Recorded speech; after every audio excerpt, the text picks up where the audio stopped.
Neat. Just a reminder, if you get a reply to your comment down below, like, hey, I'm giving one of these away, DM me on Telegram or check your inbox or whatever, it's not real. It's never real. You gotta stop falling for that. It's not a giveaway. Ooh, microphone's in the shot now. Good job, Harris. But 2022 was an amazing year for audio. Did you know that? Like, of my top 5 on this list, I wanna say 3 or 4 of them were released this year. Just so many new products, a lot of good ones, a lot of bad ones. This isn't my top 5, by the way. That was just a fun, dramatic intro. But I've changed my audio setup more than once this year because so many new cool things came out this year. So let's talk about my top 5, top 4. Let's talk about my top 4 audio setups for content creators. Got some ones you're expecting, got some ones you're not expecting, got a couple doozies in here. Let's get into it. Hey, I want to tell you about the sponsor of today's video, Skillshare, but first, I need to grow my beard out. It's only mid-January right now, and I've already spent dozens of hours this year on Skillshare learning After Effects. Specifically, a ton of classes by Jake Bartlett. Like, I think I've gone through 8 of his classes. Check it out. I made this. I'm jumping into Blender next, and I'm pumped. For the few of you who don't know what I'm talking about, Skillshare is an online learning community with thousands of creative classes for anyone who wants to learn something new and invest in their personal growth. So whether you're like me and you've dedicated this year to improving your filmmaking game, or you're like you and you want to learn business or design or marketing or whatever, it's there and it's the perfect place to start. The first 1,000 of you that join through my link in the description down below will get a 1-month free trial of Skillshare so you can achieve your career goals this year. So check it out, find a class you like, find something new to learn. Back to the video. Hey, number one thing here, doing videos like this always makes me nervous because I get a lot of DMs, a lot of comments saying like, hey, I bought this thing because of you, or you encouraged me to get this whole setup. Like, I wanna make it clear that these videos are not to encourage you to go and buy anything.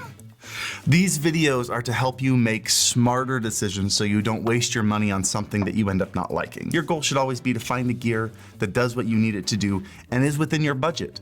And if right now you don't have the world's greatest setup, but it does what you need it to do and you don't have the money to upgrade, don't upgrade. But if you do and you're looking to upgrade, this is supposed to help you. And also, I'm breaking everything. And all the links in the description are affiliate links. And so if any of these interest you, please use one of those links, help support the channel. Thank you.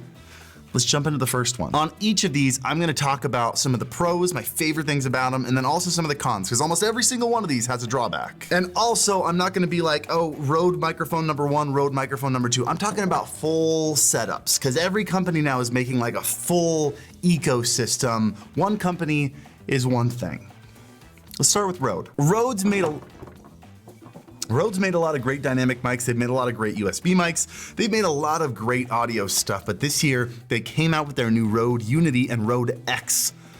Well, they're the same thing. Rode X line and Rode Unity software, along with their new RodeCaster Pro 2. And all of these things are spectacular, major leaps for content creators. Their USB microphones can have multiple submixes. You can plug multiple of the USBs into a single PC and then control separate mixes for each microphone. That way every person using one has a separate mix that they can control. I've never seen anything like it. It's totally unique and it's great. And the RodeCaster Pro 2 is crazy powerful. It's got, what is it, 6 or 7 fit? It's in the other room. I would bring it out here, but like it's like hardwired into my setup. Can you forgive me if I don't want to like break my setup right now? Is that okay? I'll show you footage of it. Here, I'm gonna go get footage of it right now. All right, be right back. Here you go. Happy now? I use it right now to connect my Mac, which I do music on, to my PC, which I stream on, and because it's got 2 USB interfaces on it, and one of them has 2 ins and out, a chat in and out and a main in and out. Rode this year has created an insanely powerful ecosystem for audio. Oh, let's zoom this back out. The drawback, however, especially for the RodeCaster Pro. If you are an individual streamer or content creator and you're looking for an interface to plug your microphone into, you are paying for a lot of things that you're never gonna use. I've seen people encourage streamers to get a RodeCaster Pro 2, and I don't think I can do that for a streamer unless you know you have multiple guests with multiple mics, because this thing has 4 microphone inputs, 4 headphone outputs. Each of those microphone inputs has an amazing preamp built into it. You're basically throwing away 75% of the hardware. Never to use it, which is why it's so expensive. How much is it right now? Yeah, it's $700 right now, and it's not overpriced. It's actually very fairly priced for what it does, but what it does is way overkill for what a streamer needs. It's designed for 4 people to plug microphones into. And for $700, you have an amazing budget for a setup that more caters to a single person. Like their USB mics, actually. But let's jump into the second one. This is actually one that I probably use the most and I've never talked about before. And I don't remember the name of it. One sec. The Sony K3M XLR. It's this guy. And I know you're asking, how does that work? Let me show you. Sony's shoe mounts here, hold on, have pins in the back of it. Can you see that? Hold on. Can you see? Oh, there they are. The pins in their little gold pins. Scott will highlight them for you. They might not be in focus. Those pins allow you to do things on this hot shoe that you couldn't do before, including put on an entire audio interface just like that.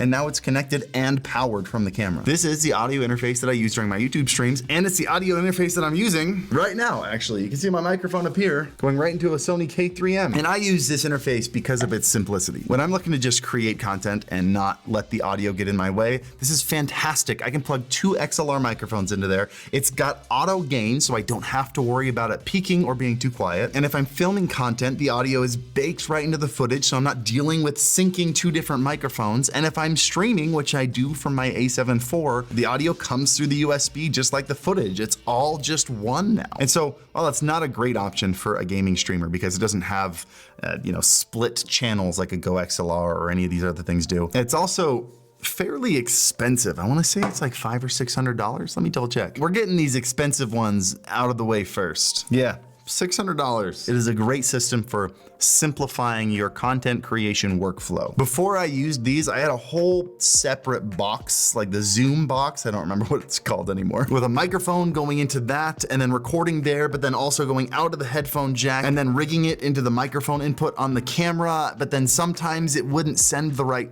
volume and it would peak over here, which is why I recorded over here also. It's simple. That's just the name of the game with this one. High quality and simple. Let's go to number 3. Number 3 has been my setup for the majority of this year. It came out earlier this year.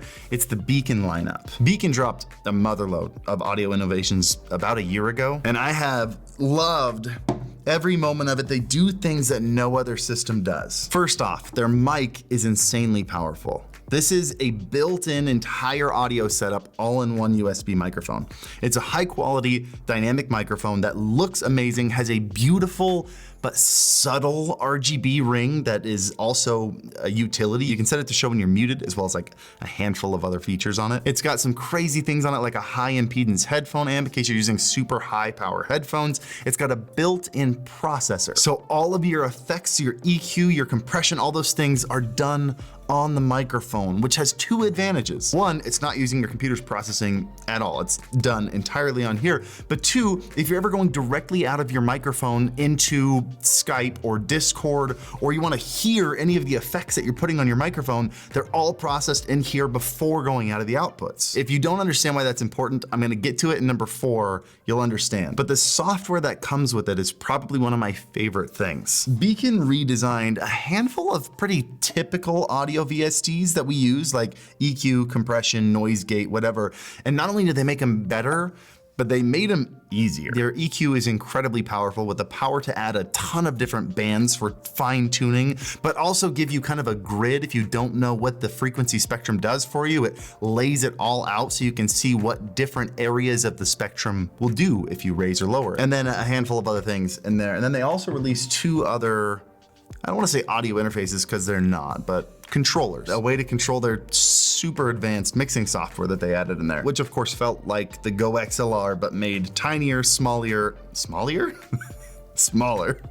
and then on steroids. And the problem I had with it was different than the problem that other people had with it. The main problem other people had with it was the price. This is a $280 microphone, which I understand, that's a lot of money, but if you were to get an audio interface that can do everything the mic can do, and a microphone that sounded as decent as this microphone did, it would cost a lot more than $280. The price was fair, it just may have been a little bit over-engineered, but that wasn't my issue. I had both the BEACN Mix Create and the BEACN Mix on my desk at all times, and it was just to control audio, which is why when Elgato released their Stream Deck Plus, I wanted to try switching over to this. So let's get to number 4 here.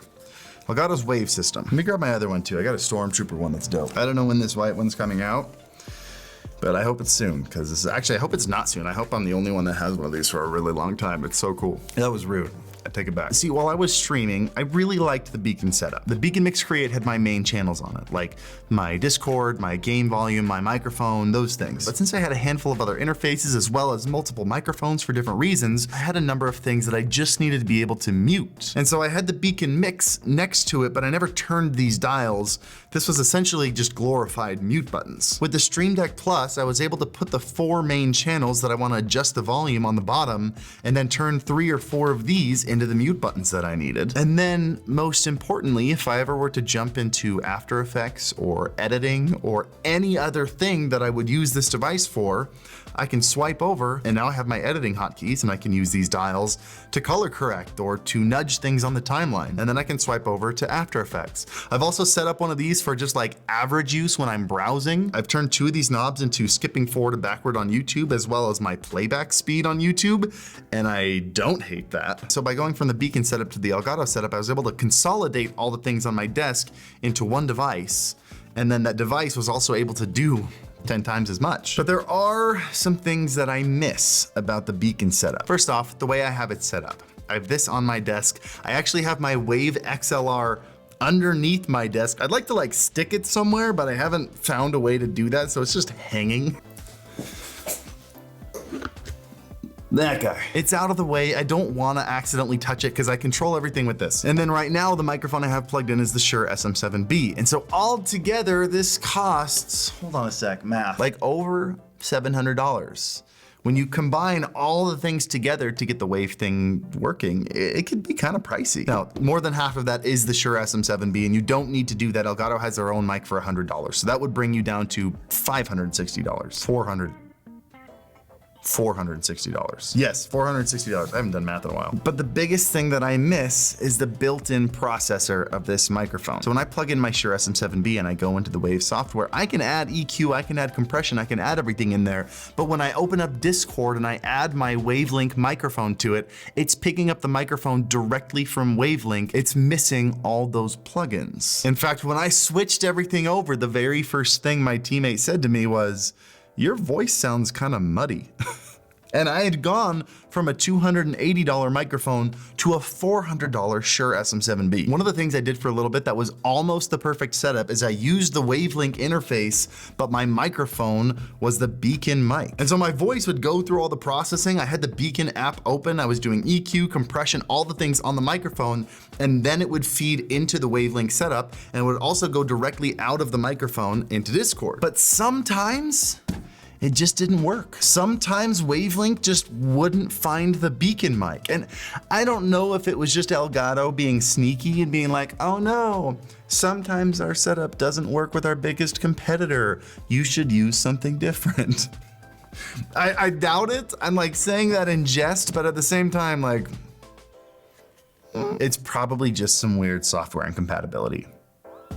Hey, real quick, Future Harris here. I just spent the last hour talking with both Elgato and BEACN. It turns out the problem is that both apps, Elgato and BEACN, want to control, they're fighting for control over the BEACN mic. So as long as I don't launch the BEACN app, everything works perfect, which turns out great because since the processing is all done on the mic, I can do that. I get to have my Wavelink setup and I get to have my BEACN microphone and I have my ultimate setup now. So I'm sitting pretty. Back to you, older, slightly dumber Harris. This could easily be fixed by Elgato adding another output. Right now they have the output to the streamer, they have the output to the audience. They should just add one more to go to your chat. The Go XLR has that, the BEACN has that. I feel like Elgato could do that. But other than those, I feel like this is the year where a lot of companies, especially audio companies, realize, oh my gosh, gaming's huge. If we release an audio device for gamers, we're gonna make a ton of money. It'll be easy. I mean, a number of devices came out this year. I'm not gonna name any because I don't wanna be that guy, but it seemed like audio companies trying to make a quick buck off of gamers without actually doing research on what had already been done. Like a lot of these devices felt like they were coming out around the time of the Go XLR, maybe even a little bit before it. and yet they're priced at like $300. The only other device that's not on this list that I've had a lot of people tell me good things about, I just haven't used it yet, it's the PreSonus Revelator. I've known people to swear by that thing, and the only reason I'm not putting it on this list is because I don't have it. I haven't used it. I would encourage you, before you make a decision just based on one of these things that I mentioned, to go check out some other videos on that. For me, the reason I haven't really decided to go and look at it is it feels like their emphasis is on really, really high quality audio rather than the software and the control user experience. And for me, I feel like on live streaming, there's a certain bar of quality that as long as you're above it, it's all pretty much the same. There's a specific phrase that we use and the industry uses, which is will not affect sales. And what that means is, as long as it's above a certain quality, if you were to get any higher quality than that, are you gonna bring in new viewers?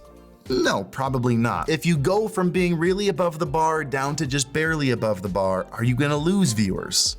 No. So what does it really matter? For me, as long as I'm above that bar, and every device I've mentioned is far above that bar, beyond that, the most important thing is, how's the experience? How is the software? What is the control like? What does it allow me to do with my content? And I'm really excited that all these devices that have come out this year do this better than anything before it. That's crazy. Like before the BEACN stuff came out, beginning of 2022, I was still using the Go XLR.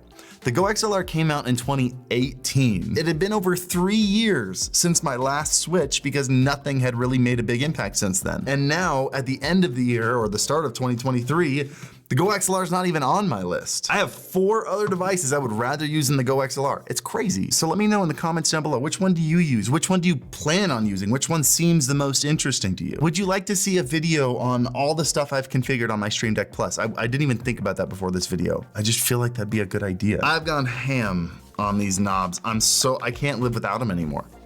I can't. If you want more audio stuff, you want to deep dive into this BEACN stuff, you want to learn more about it, I'm gonna link that video over on whichever side. I never remember what this side. Anyway guys, links down below to everything I said, and as always, happy streaming.